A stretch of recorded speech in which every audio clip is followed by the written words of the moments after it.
my appreciation for the human experience, you know, in the life that we have, because you always hear that, like, you know, like, appreciate every moment, like it could be taken away from you at any second. But for me, like, it actually was like.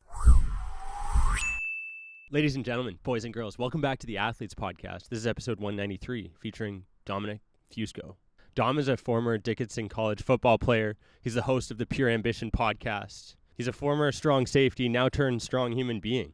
The Phoenixville, Pennsylvania native has spent the past year as an assistant strength and conditioning coach. He's joined a health and wellness startup. He's completed the Philadelphia Marathon. He also just suffered cardiac arrest. There was a ton of articles published about this, but we dove into it in person. We were able to talk about his journey, going back across what it felt like, the experiences. It's been about a month since it occurred, like I mentioned. I was fortunate enough to be able to link up with Dom this past weekend in Cape Cod. Wild weekend put on by Bobby Ryan and these other incredible individuals. Fortunate enough to call each one of them my friends now. This episode is a doozy. Dom is a legend. All we ask is that you hit that subscribe button. I can't wait for you folks to listen to this episode of the Athletes Podcast, number 193, featuring Dom Fusco. Here we go.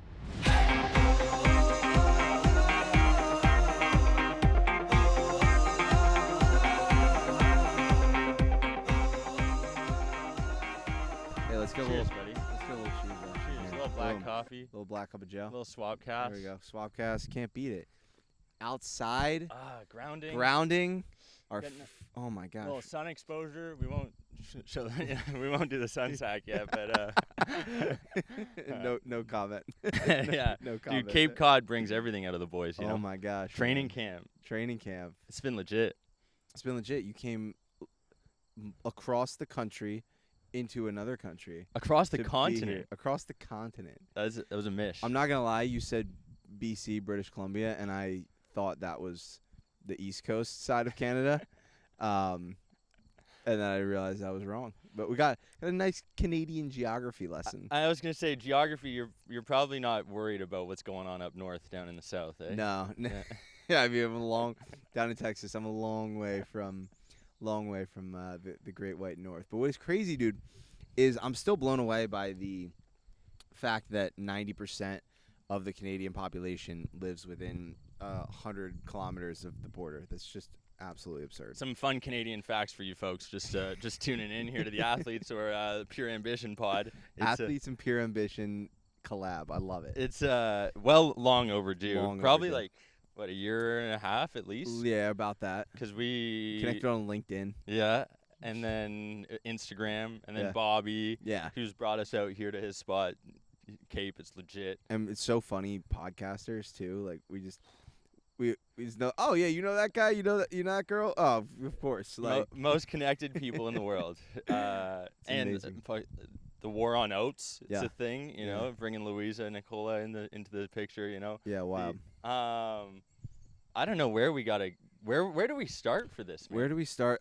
So I mean, dude, why podcasting for you? What was it for you that made you want to start podcasting? And then I guess I'll kind of just share like my story of why I started doing it too. Yeah, because you just experienced a recent health thing, so we got to dive into that. Yeah, we'll dive into that for sure. But it's interesting because we started podcasting probably around the same age-ish. Mhm. Maybe you might have started a little bit earlier than me, age-wise. I got the jump start right after school.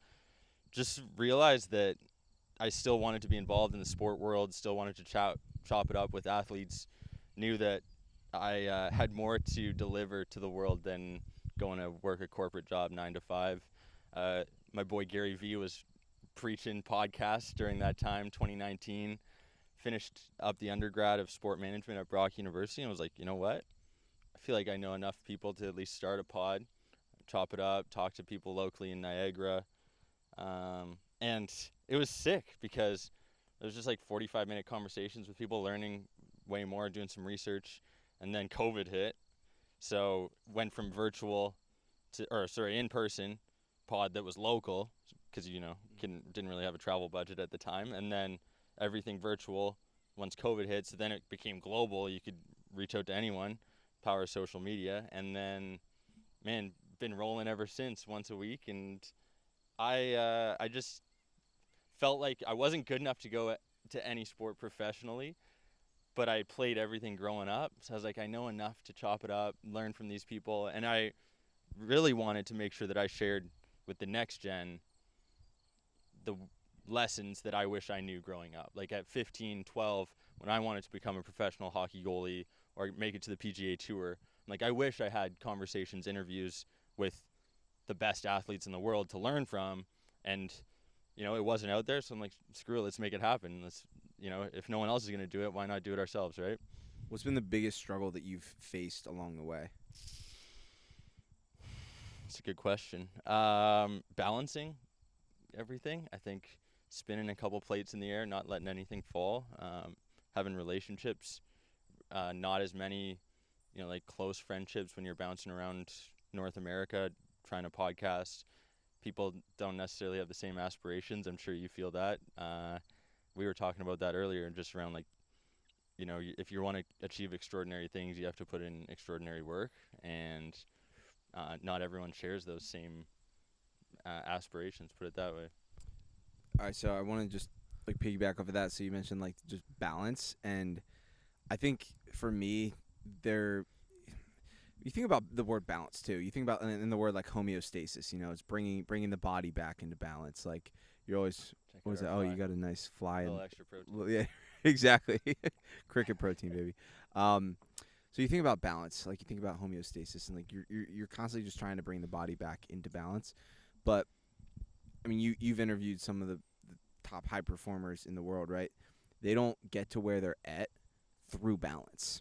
Like Kobe Bryant, rest in peace, was my biggest inspiration. He talks about in the book The Mamba Mentality how there was no balance. It was, wake up at 3 a.m. and go train from 4 to 6 and come back and then train again from like 8 to 10, and like his life was completely out of balance. You look at Michael Jordan, he was completely out of balance. And like these are obviously like the goats, but you've interviewed still like a ton of professional athletes and high performers. There is seasons of imbalance that allows them to excel. And this is me from like my perspective and my take on balance is like there are seasons where you need to push to get to a point where you can then come back to balance.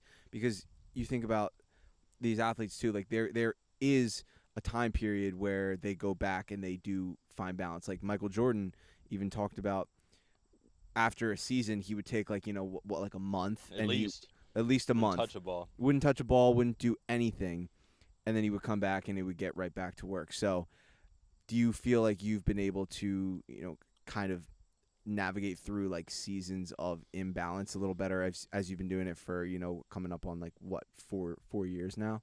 Yeah, like we just celebrated our 4th. I didn't really celebrate. I'm bad at celebrating like anniversaries and birthdays now. I just like I get a little anxiety around it because I'm like, shit, I wish I was doing more. But yeah, this seasons thing, I've heard you talk about that on social, and I definitely have tried to embrace that. I think it's also trying to share that with others and ensure that you like maintain the relationships you do have with family, friends, and I'm of the perspective that like I can go hard season of imbalance and still I try and make sure that that's a point of emphasis is still like Phoenix, our producer, editor, but I haven't been the best boyfriend in the world over the past 2 years necessarily at all times, but I try and make up for that at other moments, and I think the more you can do that and have people understand like, hey, this is only a moment in time, and at a certain point,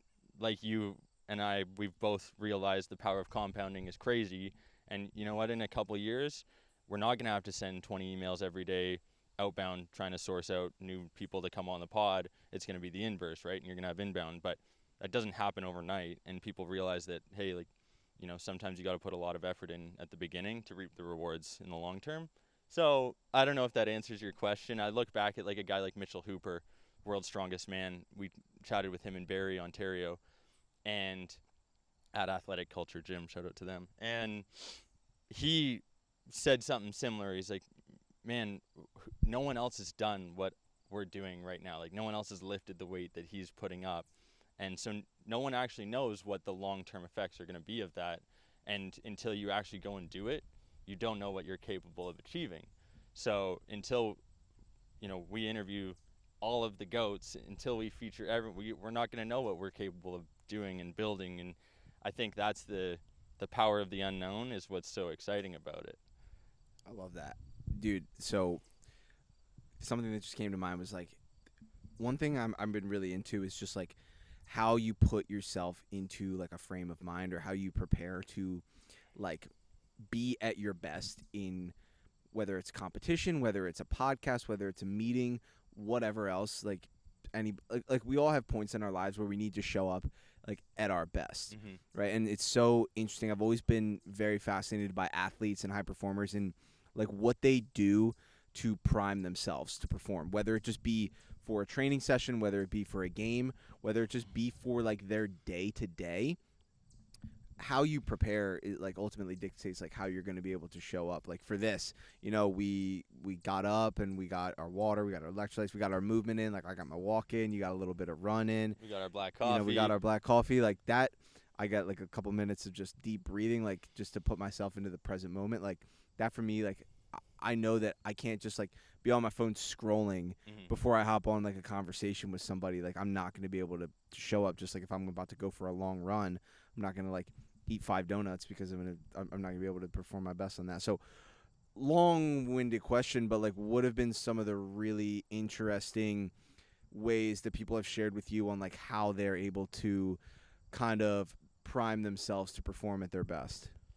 Yeah, I think Alex Hormozy has this great quote, and he talks about like, how people underestimate the power of 20 minutes of preparation, whether that's professionally, whether that's socially, whether that's for a podcast, whether that's for working out. Like people don't realize that those 10, 15, 20 minutes prior to doing something are integral. Like even the Wim Hof Frozen Alive Yes Theory video we were watching last night, like you have to mentally prepare yourself for whatever you're going to go after, whatever you're looking to achieve, and you can set your intention in a positive or a negative way. And I think the biggest thing I've learned after 192 episodes is that everyone in some way, shape, or form has their own routine. Some people like drinking water. Alex hasn't sucked back any of the supplements we have here at training camp, but that guy's biohacking to the 10th degree, right? Like, and other guys are juicing back fucking creatures of habit and every other substance that they can. And so, I mean, I think the biggest thing I've learned is that no one person is the same as another, and everyone has their own kind of specific routine that helps with them. And if they haven't found it yet, then you should be trying to search out what other people are doing. But if you found it, there's no reason, like, don't fix what's not broken, right? But I got to ask what your routine is, because you've got a couple different, and I'm, like, flabbergasted when you talk about Kobe being your guy as a football player. I wasn't expecting, I was thinking maybe like a Ray Lewis. Yeah, so routine in what sense? Let's start with pre-pod and like your morning routine. Actually, and even like your content creation, because I think that's one of the underestimated things that you've got going on right now is the fact that you're creating some sick content that people appreciate. Well, thanks, man. I appreciate you. So morning routine looks a little different now since I obviously like I can't work out or I can't train and I can't run, so my mornings have shifted a little bit, my days have shifted a little bit, and I'm putting a lot more emphasis on like mindfulness, spirituality, and just working on my like mental and spiritual fitness rather like while I can't work on my physical fitness as much. So I'm walking a lot, but like the first thing I do when I wake up is like one, I just like give a big I rip my mouth tape off. Yes, sir. I rip my mouth tape off. You and me both. You and me both. I rip my mouth tape off and then I smile. I just give a big old like smile, and I just like I'm so grateful for life. Yeah. And then I get up and I crush electrolytes with like 24 ounces of water. It's just good for the body, good for the brain, good for the organs. Like just the best thing you can do for yourself in the morning is just crush a big glass of water with some electrolytes. And then I immediately put my shoes on, and then I go out for a morning walk. And there I listen to a daily devotional, which takes about, 10, 15 minutes or whatnot. And then I pray. I ask God to help me on my mission, allow me to hear what he's trying to tell me and see what he's trying to open my eyes to be aware of what he wants me to see. And just ask for help, because I know that like there's all these things that I want to accomplish in life, and there's a mission that he has for me, but I can't do it alone, and I just ask him to allow me to be aware of the things that he's putting in my life. And then I just kind of walk, and some days I'll walk in silence, and I'll just try to just appreciate nature. Yeah. And other days I will respond to DMs or text, or maybe if there's something that I need to do. A lot of times I'll send out like 20 voice messages to random followers of mine, just like, or just random people who left a comment on one of my posts, just saying, hey, I really appreciate you leaving a comment. Like, hope you have a great day. Something as simple as that goes a long way. Goes a long way, and it's just taught me that the little things are really what matter. You mentioned compounding, so it's really the little things that compound, not like the big, amazing things that you do on like a daily basis. Just like the little things. Sets and reps. And then once I get back from my walk, I've been doing like a 20-minute meditation. And granted, you don't have to do all this to like have a great morning routine. This is just like, for me, this sets me up for success and allows me to be at my best. And I also like get up early and do these things. But whereas before it would be like, boom, up, like water, coffee, out the door, going for a run, like, and then like back computer, just boom, boom, boom. And it's been like a challenge of like, okay, I'm not exercising like 2 to 3 hours a day, so I have a little bit more time to put towards like doing the inner work. And obviously I had the heart thing happen, which we'll get into, but I'm still just trying to work through that like emotionally. Mm-hmm. And this is like allowing me to do that. Some days I'll open up my journal, some days I won't. Like some days I'm getting right into work, like, so that's like my daily routine. But like some days I'm like, man, I don't have time to do all this like right now, so I got to get some stuff done. So other times I'll just quick meditation, like, or quick, I'll do like 10 air squats and then get to it. Just depends on the day. Yeah. My content creation process is interesting, where it's really kind of evolved, but now it's a lot of times I just start with, well, really I try to be like a week or two ahead. So a lot of times it's on like a Saturday, I will go to like a coffee shop like in the afternoon. I usually get lunch. I try to get lunch with a friend or somebody new every Saturday. I love that part. Yeah. And so like after that, I'll usually go to a coffee shop, and that's where I'm usually feeling very like creative and energized after that. Yeah. So I try to like leverage the time where I'm being creative and not like force it. Mm-hmm. So I notice the times where I have more creative energy. And so I'll go to a coffee shop. A lot of times I try to go to a new one too, where I'll sit at a new table. Like, I'm just always trying to introduce nuance into my life. Yeah. I'm not one of those people that has like, I gotta go to the same coffee shop and sit at the same like, I'm like, no. Yeah. I gotta go to a different coffee shop and sit at a different place every time. Feel that. And right there, I kind of have like themes that I stick to in terms of content. And shout out, you about to rip another? The boys said it's good for you. There you go. It is. It is good for you. It's the first weekend I've ever tried it. I'm getting exposed to all these. The tones, baby. I told you, man. People don't like shipping stuff to Canada. Canada's a tough place to get our products in. I had to get a PO box down in the States just so the brands could send us. That's smart. There you go. Perks of being 5 minutes away from the border. Yeah, there you go. But yeah, get back into it. Sorry, I interrupted. So, no, it's all good. So content for me, like, so when I'm at the shop, or the coffee shop rather, I like to start with just a blank sheet of paper. Or like, for me, it's like a template that I have on Notion. Okay. And for me, it's like I have 3 things. It's the hook, or what's gonna draw them in, and then I have like a place for like a rough outline, and then like I script out what the video is gonna look like. So it's not every piece of content is gonna go like that. And other times I'm like, I just get a hit of inspiration throughout the weekend. I'm like, I just have to film this. Yeah. But other than that, I really just think about, one, I try to create content that is educational, inspirational, and entertaining. Like, those are the 3 boxes that I try to check. And if they can check at least one of them, cool, but like I aim to check all 3 of those. And so when I'm thinking about it, it's like educational, inspirational, entertaining. Do you know the mission of the Athletes podcast? Is that it? It's to educate, entertain, and inspire. Are you serious? Yeah, that's crazy. Whoa. That's wild. There was like, wow. We talked about vibrations. That's wow, that's energy. Yeah, dude.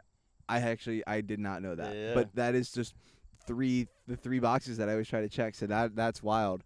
But I really just try to bring as much value as I can too. Yeah. Like, the more I've simplified my content and the more value I've tried to bring to people, the better it's been received and the more cool people I've been able to connect with, the more my content resonates, I think, with.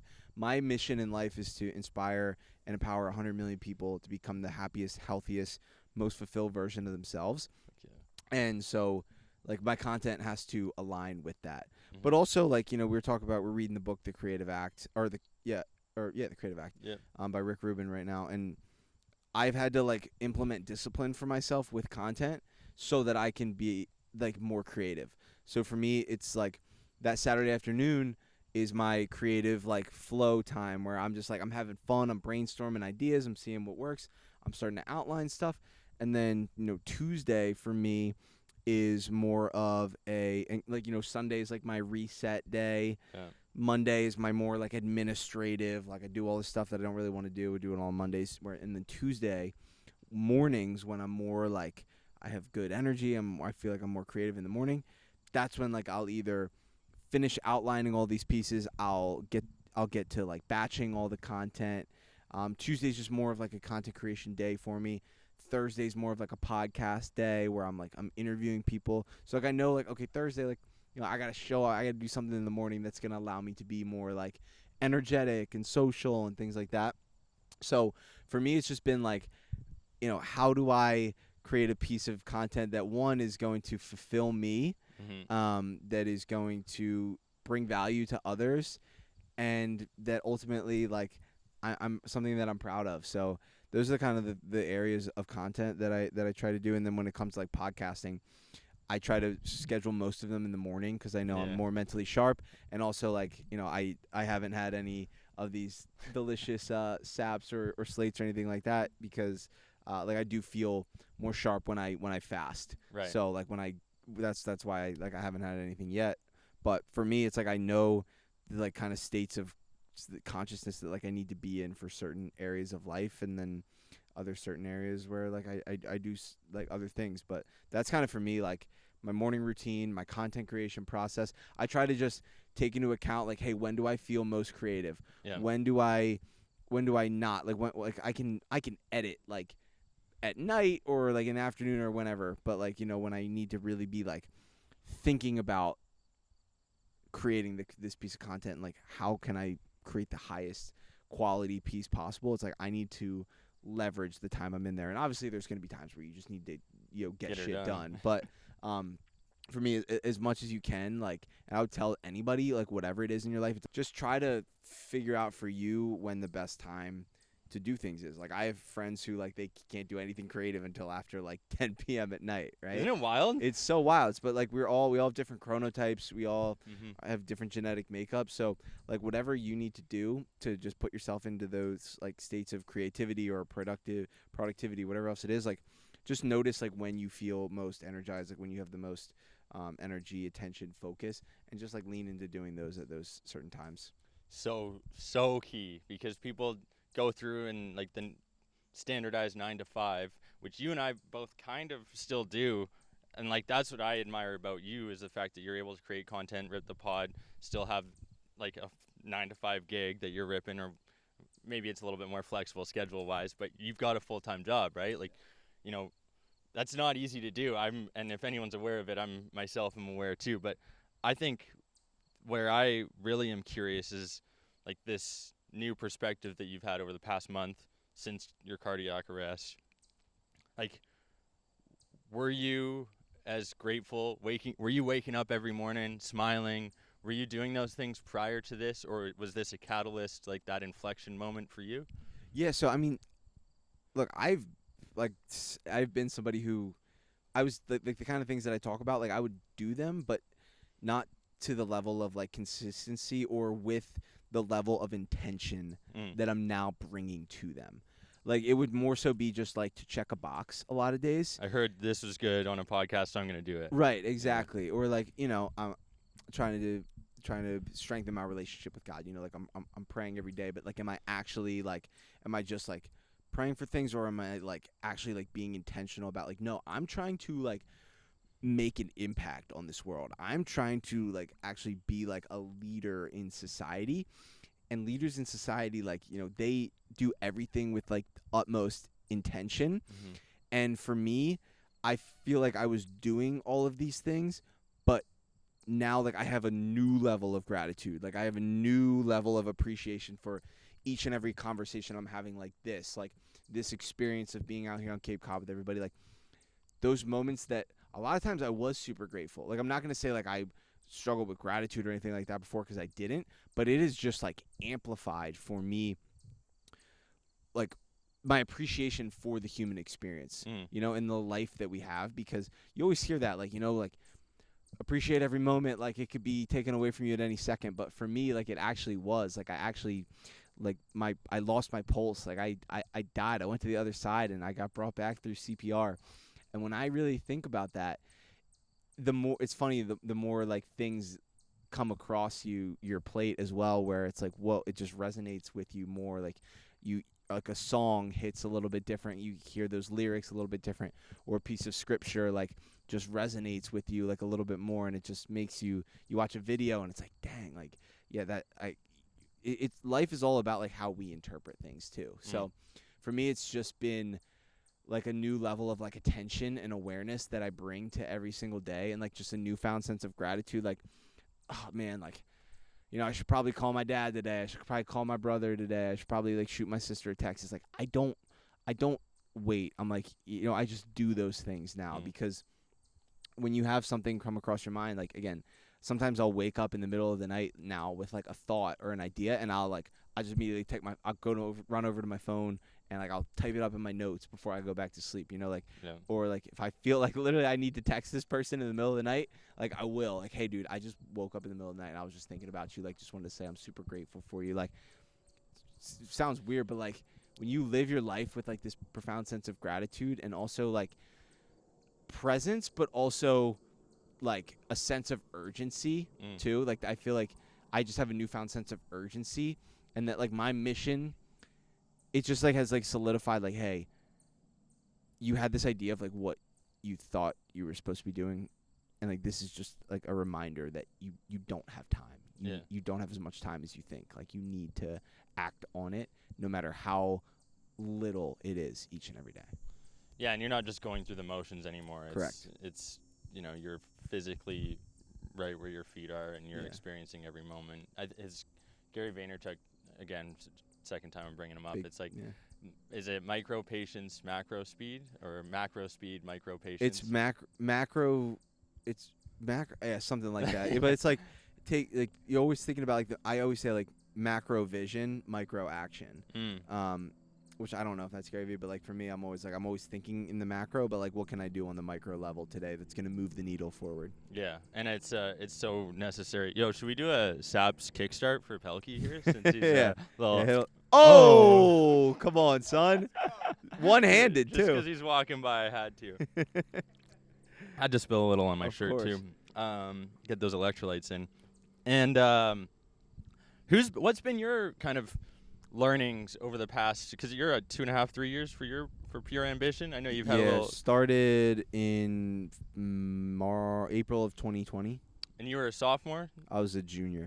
Right. And what got you into the pod game? Because that's during school. Yeah. So I played football in college. Yeah. At Dickinson, and during the off season, I was involved in Red Devil Sports Network, which is our sports media club, and so I didn't want to do the camera. I didn't want to be there at the like filming or like taking pictures. Like I didn't care about that. I wanted to broadcast. I wanted to like I actually thought like I wanted to be like a sports broadcaster. Okay.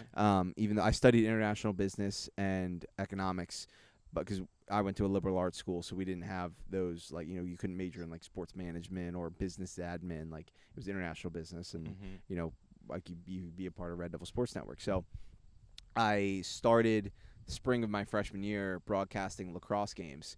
Okay. I never played lacrosse, but I just loved the sport. You, Colin, and Samir. Yeah, and right. Pelkey, exactly, right. So I've always loved lacrosse, even as a baseball player too. Like it was weird because usually like baseball players and lacrosse players don't get along, but I always loved watching lacrosse more than I liked watching baseball, and I played baseball. But started broadcasting, and I just loved it. Mhm. Like I was the color guy. I didn't like being the play-by-play, but I liked being the color guy. Yeah. And I would do like the post-game interviews with the players and whatnot. My college team had a really good lacrosse men's lacrosse team, and I would do the women's too. But the men's lacrosse team was really good. They won the conference for my freshman year, and so I just loved that. And my buddy Miles, shout out to him, he lived on my floor freshman year, and he was like, dude, like, you're really good in front of the mic, like, and in front of the camera. Have you ever thought about doing a podcast, YouTube channel, like creating content? Because he was creating content on, he's the one who got me into Gary Vee. Yeah. He was trapping sneakers out of his dorm room. Like, Okay. now he has like a warehouse, Amazon FBA business, like, crushes it. But he's the one who got me like into creating content, into this whole world. And so I was like, yeah, maybe I will, or maybe I won't, or whatnot. But I kind of just like, I was really afraid of what my roommates would say or what my friends or family would say. And I was just like, I don't have the equipment. I don't have the money to do this. I don't have the time for that, whatever. How'd you get over that fear? I just did it. So Okay. it wasn't until COVID happened, though. Okay. And I also like got into broadcasting the basketball games too. Like that was just really fun for me. So it was like football in the fall, basketball, lacrosse. I would broadcast in the spring and in the winter. I was in a pretty dark place during COVID. I had a really bad back injury that like was keeping me out of training with my team and whatnot, and just mentally, physically, spiritually, like I was just all out of whack. Just because it was like I felt like I couldn't get better, and I was just in pain all the time, and it just was a downward spiral. So I was at home, and I was like drinking beers with my buddies on Zoom, and I woke up one morning and I just looked at myself in the mirror, and I was just like really unhappy with the person I was looking at. And so I looked at myself, and I was just like, you're wasting your potential. You have so much more to give to this world. You have so much more to offer. And like I truly felt that in my gut and in my heart.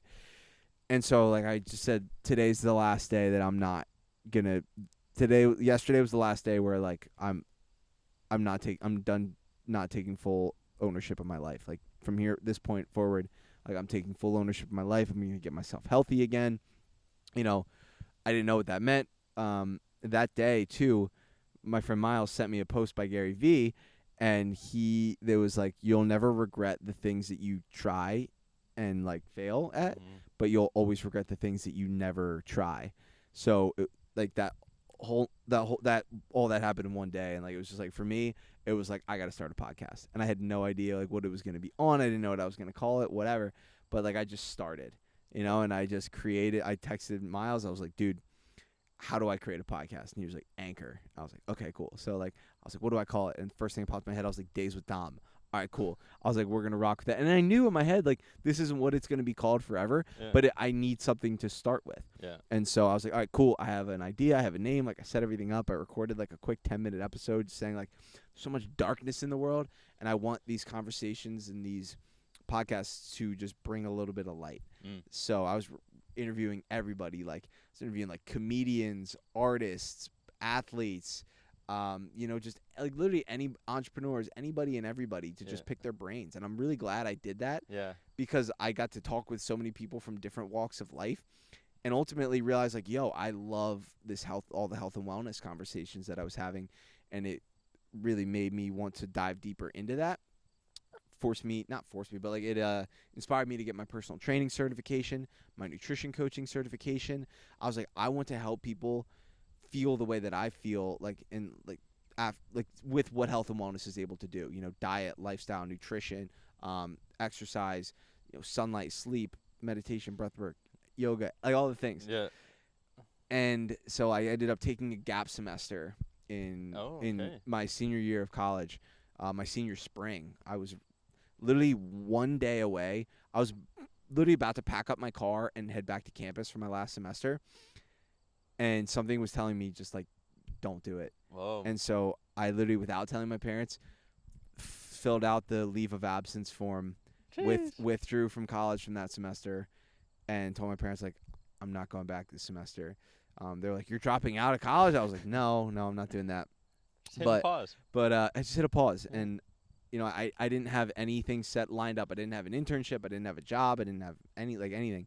But all I knew is if I would have gone through that semester, graduated, got a corporate gig, whatever, I would have looked back with regrets. And like, I don't want to live my life with any regrets. I felt like I had more to give, both as a student, both as an athlete, both as a leader. There was so much more like I felt like I had to give. And so I went balls to the wall, training as hard as I possibly could in like the smartest way I possibly could too. And like, I was just like, things will work itself out. Like that, the next couple of days, I got a text from a friend of mine who was like, "Hey, I'm looking for like a digital marketing intern for this the next couple of months. Like, let me know if you know anybody." And he didn't know that I was like wasn't going back to school. And I was like, "Hey, like I would actually love that." So I got to do that digital marketing internship, which him and I hit it off. We actually started a summer sports camp for kids, Sick. which we just had our third year of that. Actually, like I was still doing it this year. So that gave me like a little bit of money that I was able to like, but also like train, get my like lifts in the morning and like my speed work and agility in the afternoon. And like, I just got so like dialed into all that. I was like doing the podcast at the same time. So it just gave me a semester. Yeah. I was studying I was able to like train, study for my certifications, and then also like work this internship. So I was able to have this time period of like thinking about and trying different things of like, what do I want to do with my life? What do I want this life to look like? Whereas if I didn't do that, I would probably be sitting in a cubicle somewhere. So for me, the podcast opened up these doors and avenues. And, now I'm a co-founder of a tech company. Like, what? Yeah. Like I'm creating content. I'm working with different brands. Like it's crazy the doors and the opportunities that have opened up just by having the podcast. So for me, the reason I keep doing it is like this. Like I love this right here. Like I get lit up. I get so energized, and the fact that like, somebody's gonna listen to this and hopefully take something away from it. If you take one thing away from it and go apply it to your life, and that is amazing that like you and I can have the impact on people. So that's why I keep going. Dude, there's so many similarities between you and I, and just like hearing you explain what your past couple of years have looked like. Like I was MC at our Brock Badgers hockey, basketball events, volleyball. I did some color commentating. So that I didn't know you were doing. We had that same path there. I found it. I'm like, dude, this getting on the mic's fun, sharing, getting that excitement going, getting the people going, as Ricky Bobby would say, or whoever else that quote was from. But and then even, once COVID hit, I also basically eliminated alcohol. Didn't have any boys around in the crib back in St. Catharines, and you just look at the difference. Even just like I heard you talking about, like faces are bloated. You're like, the difference when you eliminate those toxins from your body and you start appreciating the fact that you can wake up in the morning and you're not hungover or whatever the case may be. And I mean, there's a time and place for that at university. I think 100%. I think I needed that time in my life. I'm actually like making a post about this today. Is like, I am glad I had that time in my life, because it also like once you get out of that stage, it makes you like, all right, I got it. You got it out of your system. Yeah. Right. But also like I can go back and like legitimately put myself into that state of like how I felt like every weekend or every day even, and like the mental clarity and just like appreciation and optimism and like quality of life that I have now is so much higher than when I was just filling my body with toxins. I'm sure you agree with that too. It's just ever present, and the more you realize it, the deeper you dive into the rabbit hole, and you start crushing electrolytes in the morning, and you start mouth taping, and you start putting on nasal strips. You're like, oh man, like you start opening up some doors, and you're like, okay, there's a lot that I could be doing to optimize, biohack, whatever it is, but it's ultimately you don't know how good you're supposed to feel until you start doing those things, and then you recognize like, oh, I'm way more effective and efficient at doing these things when I have a good rest, when I'm able to be hydrated and all those things. So the one thing that also resonated with me was the fact that you didn't have the name solidified and it transitioned to pure ambition. With the Athletes podcast, I was like struggling at a certain point. I'm like, man, I pigeonholed to athletes, and I went separate because there's niches where you can go lax hockey, and I was like, there's already so much of that. Like I want to go broad so that it's maybe not effective in the short term at gaining a following, but in the long term, everyone's going to recognize a Serena Williams, a Michael Jordan, a Tiger Woods when you get those kind of athletes on, and it's just building those blocks along the way. But I also have realized over the past 4 years that everyone's an athlete. Every human being is an athlete to some degree or another, and some people maybe are farther along on their athletic journey than others, but entrepreneurs, athletes, everyone's a high performer to some degree, and I think you've found that out as well with Pure Ambition. And that just was the cherry on top when you were sharing kind of, it doesn't matter at the end of the day, because it's these conversations that get us fired up and that you learn so much from. And if you can pull one piece from that person and have one person who's listening right now be impacted positively, then we've won. For right? sure. Yeah, I wanna touch on real quick too. You've been traveling for the past like a little over a year, right? Like you've been living that nomad lifestyle. I know you have a new position that you've been doing for your 9 to 5 work and grinding away at that, and just being able to continue staying consistent with the podcast and doing a lot of them in person or whatnot. So we talk about being able to show up at like our best, physically, mentally, spiritually, emotionally, all that. What are some of the things that you do when you're outside of like your typical environment that allow you to be at your best every day?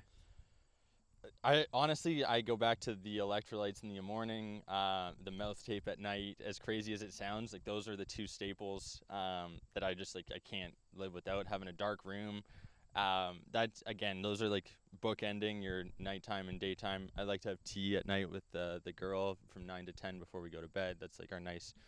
Make sure I put the computer electronics away, but every day is different.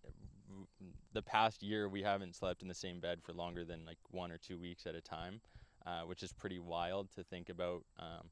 And I'm sure like I'm not resting as well as we probably could be when you're sleeping in different environments. But I think having just those consistent things to rely upon, like the tea, like the mouth tape, whatever, insert any of those kind of biohack things.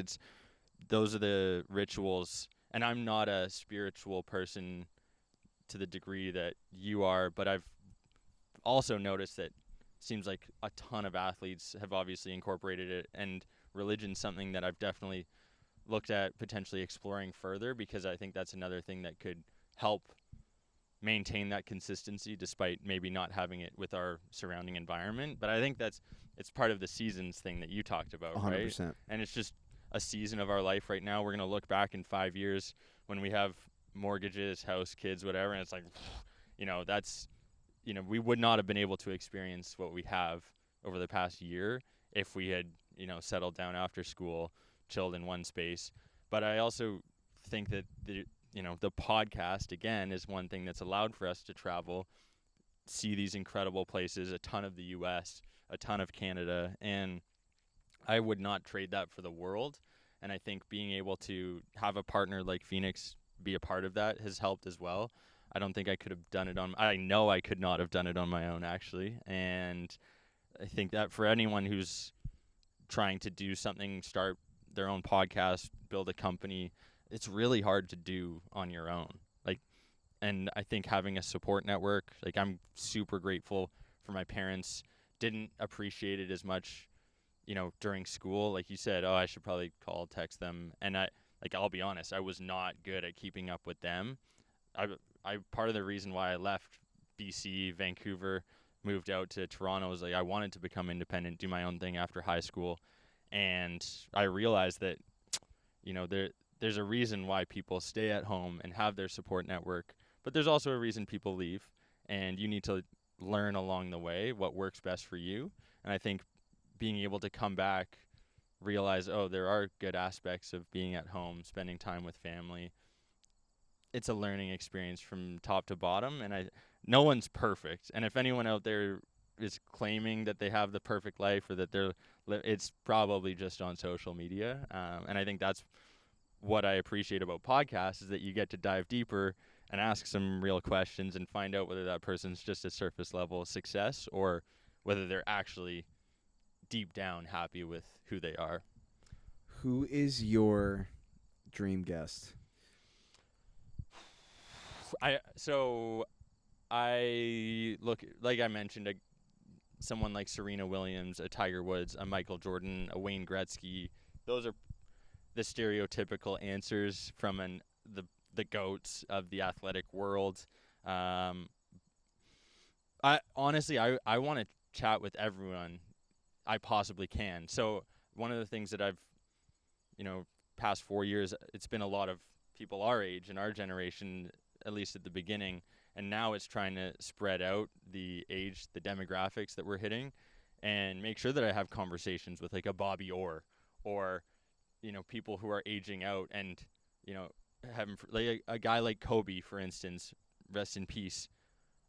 I'm now like kicking myself that even when he was around, if I had the opportunity to have him on the podcast to help him spread, obviously he's a global impact already, but I, with the mission of educating, entertaining, and inspiring the next gen, want to make sure that if I have a platform that we've built to be able to share and spread more of what these incredible people like you, dude, like there's no reason why people wouldn't be willing to come on to share what their message and what they're doing. And I think that's where, in the back of my mind, I have no qualms or queries about reaching out to anyone when they are a high performer, an athlete, an entrepreneur, because I think, hey, we're trying to do this. We're trying to build an incredible community. We're trying to help that next gen, whether it's their parents listening, their grandparents, the kids themselves.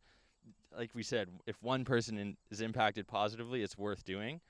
And it's, 45 minutes of a conversation that I would have wanted to have it already, right? Like we were ripping it on the ferry as we were eating oysters. Like I think for me, to answer your question, the dream guest, it's whoever wants to come on and is willing to share their story and is aspiring to educate, entertain, and inspire. Love that. What about you? What about for you? Yeah, so Matthew McConaughey. Ooh. Yes. Have you read his book? I have Green 3 Light. times. 3 times. 3 times. I audiobooked and I read, audiobooked it, 3 times. Yeah. Jeez. I haven't read it cover to cover, but I've audiobooked it 3 times. You 3 times? 3 times. A lot of trips from Philly to Austin, eh? Yeah, right. So, Eh? Yes, sir, You ever seen Brother Bear, the movie? No. Well, there's like these 2 Canadian moose, moose, yeah. Meese? Meese. There's 2 meese, and they always say A. So anytime I hear A, I just think of those moose, mice, meese, I'm whatever. glad I could remind you of them. But yeah, Matthew McConaughey is a guy who I see, like, the way that he has lived his life is just very inspiring to me. And there's just so many really golden nuggets that I took away from that book, and kind of just, he's come out with this new thing called like The Art of Living, and just really, really resonates with me, and kind of the way he looks at just trying to collect like experiences throughout his life and trying to, leave a legacy. He's just a guy who, I don't like to say if, but like it's like when I get the chance to talk to him, there's a lot of questions that I have for him, and I know that we will have an epic conversation. There's a ton, but he's the first one that comes to mind. What's the first question you're asking him? First question. Oh, that's a good question.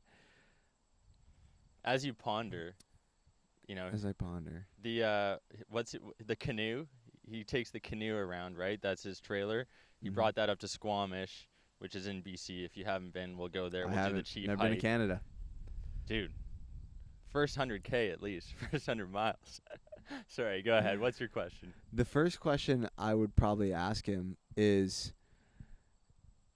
if you could go back to, like, if you could go back and have a conversation with your 24-year-old self, what's one piece of advice you would give that person, that 24-year-old you? Probably would be the first thing. And I like when I'm podcasting, I always try to think of questions that like will make the guests like ponder a little bit too. Like when you ask me that, like whenever I ask a question that stumps the guest, I'm like, let's go. So like it's a great question that you asked right there. Is kudos to you as the host. But yeah, I would love to hear his perspective on where he was as a 24-year-old. That's how old I am right now, and see what advice he would have. Not advice he would have, but like what's one lesson that he would teach himself. Was he in Australia? No, he wasn't in Australia. He was probably traveling in somewhere in Africa doing that journey, right? And he was wrestling the guys. And I remember that was a wild book. If anyone hasn't read Green Lights, go read it. That's it. Please. Yeah, that's a legit. That was a perspective shifter too. Mm-hmm. Just I think that's the other thing is consuming content as a creator is an interesting topic because you probably had to eliminate some of the stuff you accumulated during school as I did. When you look at things you've learned over the past 3 years doing the pod, what are some of the biggest lessons that you've taken from people? Any specific episodes, individuals stand out? Yeah, I would say just from the process itself is like don't be afraid of no. Because somebody come on the podcast, they say no. All right, whatever. Like dude, that's the first thing in sales when they teach you. They're like, a no is you want to hear a no because it's closer something. to the yes, closer to the next yes. So I would say, don't be afraid of no. The worst, like literally, that's the worst they can say. Yeah, is no. The power of just like human connections, like everybody has a story to tell, and the fact that you have like a platform to share it, like that is such a powerful thing. Like the power of the internet is and the ability to bring people together is so amazing. And then the third thing is conversation is art. It doesn't have to even be like a recorded conversation. Like every conversation I have, whether it's recorded or not, is a conversation that's never been had before. I take something new away from it, no matter who I'm talking to or no matter how long I'm talking to them for. And conversation is a form of art, and it's a skill that like you develop too. So those are probably the three biggest things for me. How about you? Dude, that skill thing, like I actually that was part of the reason I started the podcast too. I didn't mention it, but I was like, I can get better at communicating from this, and I can get better at having incredible interpersonal skills. And now I'm not intimidated chatting with anyone, whether it's the world's strongest man, the starting goalie for the LA Kings, a professional volleyball. Like, dude, they're just humans. Bring it. They're all, why not? Let's chop it up. I might get nervous, right? I get a little butterflies, but I think that's actually a good thing to have. If you're not nervous, then you don't care enough about what you're doing. 100%. And I think that's like a learning that I've had. I was like, man, I'm going to have 200 conversations recorded here over the next month or two. And the fact that I can look back, see the progress from episode 1, where I could barely formulate a question, I could barely hold a conversation, to 4 years later, where hopefully I'm doing a little bit better than that, right? And hopefully people have learned along the way. But I think I want to touch on now one of the things that hasn't or wasn't recorded was your cardiac arrest. Let's talk about that. I know you've shared a bit. You got a little incision there. That whole experience, again, we talked at the beginning a bit, but I think I would love for you to share with the audience kind of what that's brought to you and the lessons that you've learned from going to the other side, as you put it. Yeah, I'll keep it I'll keep this high level. I did a whole podcast episode talking about the experience, like on Pure Ambition. On Pure Ambition. Okay, so episode 130. Yeah, 128. I think 128. Okay, we'll put it in the show notes. Yeah, exactly. So if you want to hear the full story, go check that out. But long story short, I was at the track in Austin on a Saturday morning with a couple of my friends, and we were timing our miles. And after I ran the mile, I mean, I don't remember anything after the second lap, which is wild, but I finished the mile. I ran a 5:15, which no big deal. No big deal. No big deal. And I was the slowest out of the four of us. Like, come on, man. The guys were flying. And then I was struggling to bring my heart rate down. I was struggling to catch my breath. And, like, after it for the first couple of minutes, it wasn't like a typical cardiac arrest where you just, like, drop and you're out. For me, it was like I was struggling to get air in. I was struggling to bring my heart rate down. And then all of a sudden, man, this is crazy. Yeah, all of a sudden, I, like, came back to consciousness, my friends were saying. I don't remember any of this. Mm-hmm. And I was like, yo, don't call the ambulance. Like, I'm good. I'm okay. A little adrenaline. Yeah, a little adrenaline boost back into it. And then all of a sudden, like, boom, I'm out. Like, went purple, lost pulse. There happened to be a firefighter that was there that saved my life through CPR. Rushed me to the hospital. I was on the ICU on a ventilator for 24 hours. Like, they got a hold of my mom. She flew in from Philly, like, got there that night. And, you know, they didn't know if I was going to make it. But God gave me a second chance, and it was like 26 hours after I was on the ventilator. They finally took me off, and I was able to breathe under my own power. I don't remember like anything from that whole day either. They transferred me to another hospital. Got tests by cardiologist, electrophysiologist, was in the hospital for a week. I got a subcutaneous defibrillator put in my side, and for those of you who don't know what that is, because I had no idea what that is, basically like in between my skin and my rib cage on my left side, there's a little device that is about half the size of your phone, and then from it, like, there's little wires that go across my breastplate into the center of, like, kind of like where my sternum is, and then little wires that run up. I'm feeling the wire right now, goes up into my heart. So basically, if my heart rate ever goes like above a certain point or like below a certain point, the device will shock me, and you know, make sure that I don't die again. So that whole experience has just given me a whole new perspective on life, a whole newfound sense of gratitude. And you know, even this weekend, I can't run with you guys, I can't work out, I can't do any of that kind of stuff. I am just so grateful for the opportunity to just still be here, to still be able to go out and go for a walk this morning. And, you know, I don't have any sort of brain damage. While they haven't figured out what caused it or anything like that, I know it's just like this season of my life is God trying to teach me something. And, you know, I'll get back to doing what I love in terms of health and fitness. But right now, I'm just appreciative of every single day. I honestly don't feel like I don't fear dying anymore. Mm-hmm. And I don't think we all should. I know it's a hard, like, say, like, you know, don't fear dying, but it, for me, has just been like, why would I spend another day doing something that wasn't going to positively impact the world and all those around me, and also, like, the people who are going to come after me? Yeah.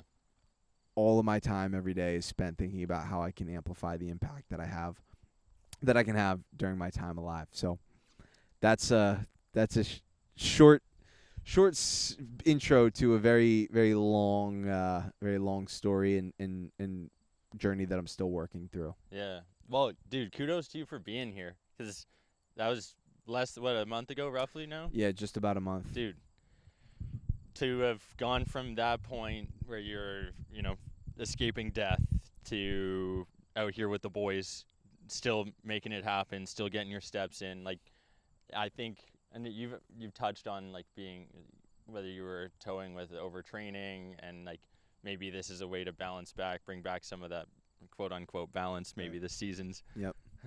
I think, like, the fact that you're here doing what you're doing is a testament to who you are, and I think in the long term, it's a lesson. You learned, you're gonna be better for it, and you know, people also are gonna understand, and this is your story to be able to tell now moving forward, right? And you're gonna be able to impact so many people positively. My dad had something similar happen just over a year ago. He has defib put in as well, the subcutaneous. I think his also has the little pacemaker in there too, just because of his age. But it's scary when you have that, whether it's yourself or someone with your family that goes through it. That was part of the reason, like, you know, when I saw that, I was like, man, I shot you a quick text, and I know it can be surface level at times with people, and that's one of the other things with social media, that it's nice to be able to break down and actually have a conversation, because you don't see the emotions necessarily through a text, but, you know, you can see how deeply it impacted you. We've gone deep. We've educated a bit at the beginning. We entertained a little. I think this is an inspiring conversation for younger creators out there to maybe learn from two people who have created podcasts, have built brands, dude, from thin air. Like, this is just time and effort, right? Reps and sets, and whether it's a 30-minute podcast, an hour and a half podcast, going for a long run, I think people hopefully will appreciate what we've chatted about today. What else do you want to talk about for Pure Ambition? I've covered kind of a bit about the Athletes podcast. Anything you want to share for that next gen? We wrap up by asking what our biggest piece of advice is for the next generation. Anything you got? What else you got? So I'll answer your question. Yeah. How about that? And then I'll ask at the end of all of my episodes, I ask my guests, what is, when you hear the words pure ambition, what does that mean to you and how does it apply to your daily life? Okay. So I'll answer yours and you answer mine. I love it. So one piece of advice I would leave for the next generation is that you don't have time. And not saying that you have to figure out what your passion or your purpose is or whatever in life, but understand that time is so much more valuable than money. And when you can change your relationship with time and when you can change your relationship with money and understand that time is the most valuable currency that we have, the money will follow. Like you always hear it, like chase your passion and the money will follow. Like I mentioned to you, like I stopped podcasting because it was like, it's not making me money. And the moment I went back to like, I just need to chase like what I need to do more of what I love to do. And that's create content, podcast, all that. The money then came as a byproduct of that. So just say like, change your relationship with time, change your relationship with money, and understand that we all have value to bring to the world. If you can do something each day to get a little closer to finding your passion, a little closer to uncovering what your mission in life is, do it because the world needs it. Damn. Dude, a couple years ago, I would have scoffed at that answer of like, you don't have time. I think based on what you just experienced, it's super fitting. And I think there's hopefully value that people will take from that and learn that, there's only we have a finite amount of time on this earth, whether it's 25 years or 100 years. Hopefully it's the latter. You got to leave your mark somehow, right? And live every day like it's the last. What does pure ambition mean to me? And how does it apply to your daily life? When you said that, I was like internally wrapping my head around all the other episodes I'd listened to yours and what answers people have provided and making sure I'm not going to provide the same boilerplate answer. But it's pursuing everything and anything that you want to achieve with the utmost passion and the utmost interest, curiosity. Like, it's in its purest sense, without using the word pure. It's like, go after whatever you want to achieve, because as cliche and as overused as it is, like, if you put your mind to something, anything is possible. 100%. I, sitting in my bedroom 4 years ago in St. Catharines, Ontario, was like, I'm just going to start talking to athletes. Why not? And I'm like, screw it. I can do this. Dude, I had no formal training. I had 2 subpar microphones. I was ripping my iPhone to record it. Here we are now, Cape Cod, 193 episodes in, having talked with the world's strongest man, like incredible athletes from the NHL, NBA, NFL.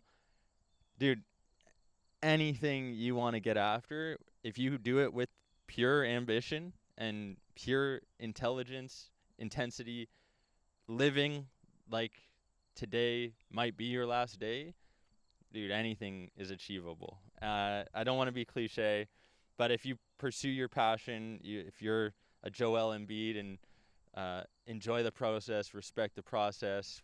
How I'm butchering that Trust one. the process, baby. Fuck. I don't know how I goofed that one up. It's those cliches, those stereotypes are there for a reason, and I think I even after this 45 minutes, I'm fired up just to keep getting after it with pure ambition. I love it, brother. Yeah. Yo, appreciate your time, man. Appreciate you, brother. Dope. This is awesome. And first of many. First of many. We'll get back down to Austin. Yes, sir. We'll chop it up. We'll get in the Pure Ambition studio. We'll maybe bring in a couple boys. Oh, yeah. We'll have some fun. Oh, yeah. That's it. That's the pod. It. Thank you, folks, for listening to the 193rd episode of the Athletes Podcast. It means the world to me. Don't forget about our athlete agreement. We don't ask for anything here. We don't charge you for anything to consume this content. All we ask is that you hit that subscribe button so that we can continue doing this on a weekly basis. It's amazing. It's been amazing to see this podcast grow as we continue to put out episodes on a weekly basis. But the only way we can continue making that happen is if you hit that subscribe button wherever you're consuming content, Apple, Spotify, YouTube. We appreciate it tremendously. I appreciate it sincerely from the bottom of my heart. It means the world to me. Hoping that we can continue educating, entertaining, and inspiring this next generation. Dom's been a part of it. You're a part of it right now for listening to this episode. Can't thank you enough. I hope you're having a great day. Can't wait to see you next week as well. Take care.